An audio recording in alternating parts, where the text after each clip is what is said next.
Pemirsa Polda Metro Jaya sudah menangkap 15 orang terkait kasus penculikan yang berujung pada pembunuhan Muhammad Ilham Pradipta, Kepala Cabang BRI Cempaka Putih, Jakarta beberapa waktu lalu. Dari 15 orang, polisi membaginya 4 klaster berdasarkan peran masing-masing. Hingga kini motif penculikan dan pembunuhan belum terungkap. Kasus penculikan yang berujung pada pembunuhan Muhammad Ilham Pradipta, Kepala Cabang BRI Cempaka Putih, kini memasuki babak baru.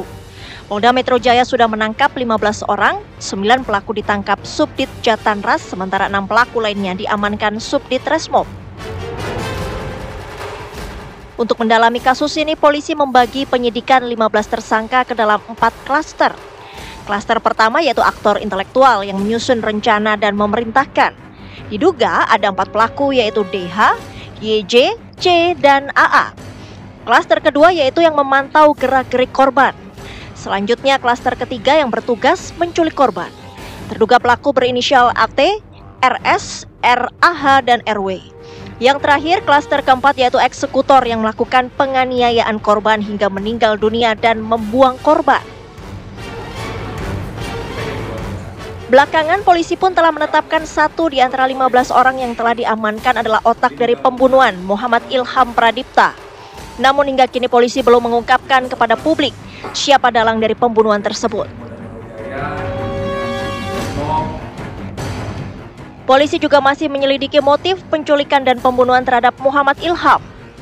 Lantas siapa otak pembunuhan tersebut dan apa motifnya? Apakah terkait bisnis, dendam, atau berkaitan dengan tugas profesional korban? Tim TV One mengabarkan.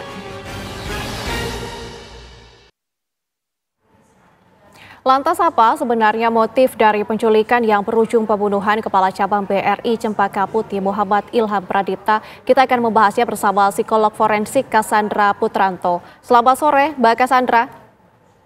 Selamat sore. Mbak Cassandra, dari penilaian Anda, apakah kasus penculikan dan pembunuhan ini ada kaitannya dengan aktivitas perbankan dengan nominal dana yang besar mengingat posisi korban sebagai kepala cabang? Baik, di dalam kasus tewasnya seseorang tentu harus ada proses-proses pemeriksaan dan analisa psikologi forensik yang dilakukan sebelum bisa memberikan pendapat tersebut. Yang jelas tentu ada kaitan antara korban yang tewas tersebut dengan motif. Jadi ketika korban tewas ini ditemukan, tentu bisa dilakukan semacam otopsi psikologi. Otopsi psikologi untuk memeriksa, untuk mengetahui profil psikologis orang semasa hidupnya, begitu ya. Jadi bisa diketahui, kita kaitkan juga bahwa pada setiap kasus pembunuhan itu, seringkali kaitannya motif itu pasti ada motif, misalnya apakah dengan karakter personalnya, ataukah dengan pekerjaannya, ataukah dengan hubungan asmaranya. Jadi atau mungkin ada masalah ekonomi. Nah, dari semua itu kemudian dicari potensi-potensi motif yang memungkinkan sehingga akhirnya kemudian bisa lah diketahui atau dibangun sebuah teori tentang criminal profile atau profil pelaku yang memungkin untuk punya motif tersebut begitu.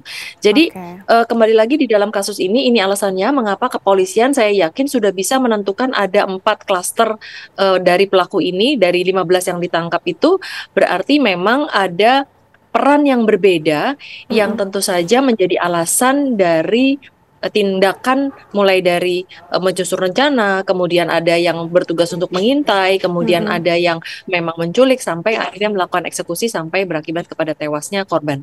Oke Mbak Cassandra, tapi dari penilaian Anda nih, apa motif yang paling mungkin di balik kasus penculikan dan pembunuhan jika kita kaitkan dengan posisi pekerjaan dari korban?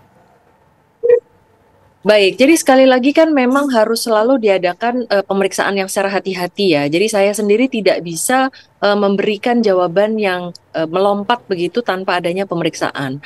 Sekali lagi bahwa apabila pihak kepolisian sudah sampai pada tahapan tersebut gitu ya, mungkin pasti memang ada dasarnya. Ketika korban ini pasti sudah diperiksa dari sisi usia, keluarganya, kemudian perilakunya, kehidupannya. Dah tampaknya memang yang ada kaitannya tadi misalnya soal asmara mungkin sudah dicoret gitu ya, karena tidak ada unsur-unsur yang memungkinkan mengandung motif asmara. Lalu kemudian motif ekonomi juga mungkin juga dicoret misalnya. Nah, lalu kemudian ini terkait dengan ya otomatis kalau tadi secara personal, secara pekerjaan. Nah, ini tampaknya terkait dengan pekerjaan, terutama dengan perannya sebagai pimpinan cabang di sebuah bank pemerintah begitu. Nah, Oke. kaitannya adalah tentu saja dengan dari sisi bisnis usaha dari perbankan sendiri ya, kita ketahui adalah menghimpun dana masyarakat lalu kemudian memberikan kredit. Nah, dalam hal yang mana ini? Nah, ini tentu harus dicari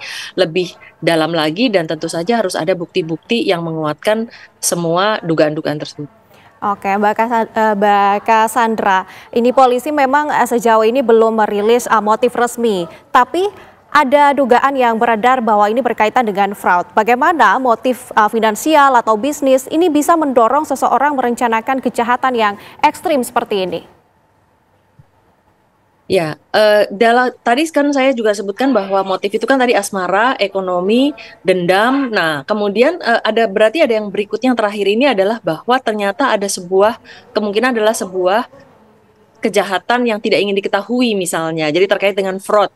Mungkin saja itu terjadi karena sekali lagi seperti saya katakan bahwa bisnis usaha dari sebuah perbankan adalah menghimpun dana masyarakat, lalu kemudian memberikan pinjaman, lalu kemudian ada bunga dan lain sebagainya yang kemudian akhirnya bisa membayar biaya-biaya operasional. Nah, Mm-mm. perbankan itu tidak bisa bergerak atau bekerja di luar lingkup usaha yang memang sudah ditentukan tersebut dan itu pun juga sudah ada pengawasan dari Bank Indonesia. Nah, dalam hal ini sekali lagi karena sebuah bank itu memang usahanya kembali lagi adalah untuk menghimpun dana dan pendanaan untuk kredit. Jadi ada untuk menghimpun dana untuk menyimpan, lalu kemudian lending untuk memberikan pinjaman, lalu kemudian nanti akhirnya ada kreditnya. Nah, tentu ada kaitannya dengan itu. Mak itu diduga ada kaitannya dengan itu, begitu.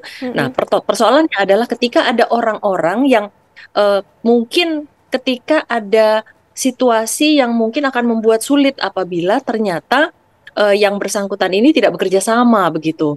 Nah, jadi Oke. kita tentu saja masih perlu untuk secara resmi menunggu hasil pemeriksaan dari kepolisian. Tetapi dugaan-dugaan terhadap itu ada. Nah, Mm-mm. terutama karena sekali lagi karena pekerjaannya ya, karena yang bersangkutan ini kan tadi sudah dikatakan adalah memang bekerja sebagai seorang kepala cabang dari sebuah bank pemerintah. Nah, tentu dikaitkan dengan itu sehingga dugaan-dugaan itu muncul. Nah, Mm-mm. sekali lagi berarti siapa saja yang bisa punya motif untuk melakukan pembunuhan berarti ada orang yang terkait dengan keuangan, dengan pembiayaan sebuah usaha Mm-mm. yang terakhir yaitu tadi mungkin memang ada semacam fraud terhadap mungkin kredit atau pinjaman atau mungkin penghimpunan dana masyarakat. Oke, Mbak Cassandra, kita akan tunggu ya hasil resmi dari pihak kepolisian. Terima kasih sudah bergabung bersama kami, psikolog forensik Cassandra Putranto. Selamat kembali bertugas. Terima kasih.